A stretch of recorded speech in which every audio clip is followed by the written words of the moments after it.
Un garçon a découvert par hasard, dans la forêt, une main qui sortait du sol. En s'approchant, il a réalisé qu'il y avait en fait un étrange pantin en céramique enterré. Poussé par la curiosité, il l'a emmené chez lui. En voyant son fils ramener un pantin tout sale, le père avait d'abord l'intention de lui dire de le jeter. Mais comme il a vu combien ce dernier, qui ne parlait pas, aimait ce jouet, ils n'ont pas insisté pour l'empêcher de le garder. Cette même soirée, pendant qu'elle nettoyait le pantin, la mère a remarqué qu'il semblait avoir été cassé auparavant, car on devinait des traces de collage sur lui. Immédiatement après, elle a également trouvé un papier bizarre attaché au pantin, sur lequel était écrit « Quiconque trouve ce pantin doit respecter les règles inscrites sur ce papier, sinon il subira une punition sévère ». Lisa a pensé que c'était une farce d'enfant, donc elle n'y a pas accordé plus d'attention. Ils ont enveloppé le pantin dans une couverture et l'ont posé sur le canapé, mais juste quand toute la famille s'apprêtait à retourner dormir, Lisa a vu à travers le miroir que le pantin semblait la regarder. Mais quand elle s'est retournée, tout était normal. À ce moment-là, elle ne savait pas encore que l'arrivée du pantin marquerait le début de leur cauchemar. Le lendemain matin, très tôt,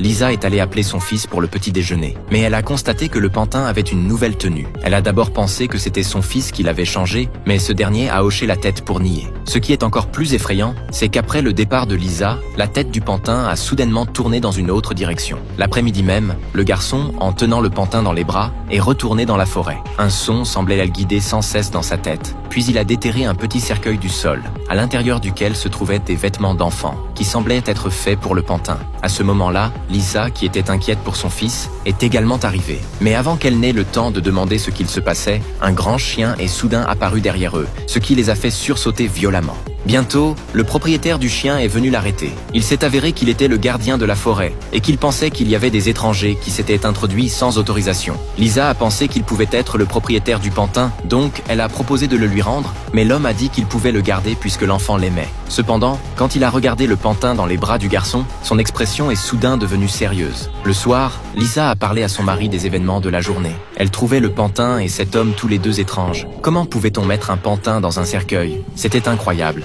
Donc elle a proposé de jeter le pantin, mais le mari a pensé que sa femme exagérait. Ce n'était qu'un pantin après tout. Pendant qu'ils discutaient, ils ont soudain entendu une voix parler dans la chambre de leur fils. Ils n'auraient jamais cru que ce pantin aurait réussi à faire parler leur fils. Quand Lisa a demandé à son fils s'il parlait tout à l'heure avec le pantin, il a hoché la tête pour confirmer. Bien qu'il ne voulût toujours pas parler devant ses parents, cette avancée a fait plaisir au couple. Donc Lisa a abandonné l'idée de jeter le pantin. Un jour, pendant que Lisa rangeait la chambre de son fils, elle a découvert que son ourson en peluche préféré était déchiré. Elle n'aurait jamais cru que son fils, qui était toujours gentil, pourrait commettre un acte aussi violent. Donc le couple a demandé à leur fils pourquoi il avait fait ça, mais le garçon a nié avoir été le responsable, puis il a tourné son regard vers le pantin qui était à côté. Lisa n'a manifestement pas cru que le pantin pouvait faire une telle chose. Comme son fils refusait de dire la vérité, elle l'a puni de rester dans sa chambre pour lire, et de ne pas être avec le pantin. Après avoir enfermé son fils, Lisa est restée dans la pièce pour lire. Mais quand elle était absorbée par son livre, elle a soudain entendu un bruit dans le salon. En allant vérifier, elle a réalisé que c'était la télévision qui fonctionnait. Mais il n'y avait personne là-bas.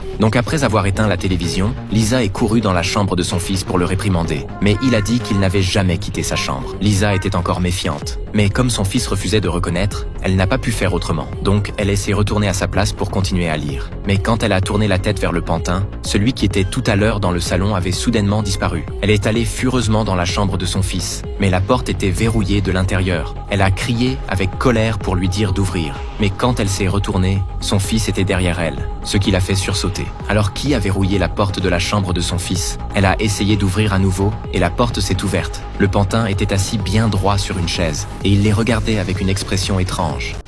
Et pour plus de films ce genre, abonnez-vous, likez, commentez et partagez.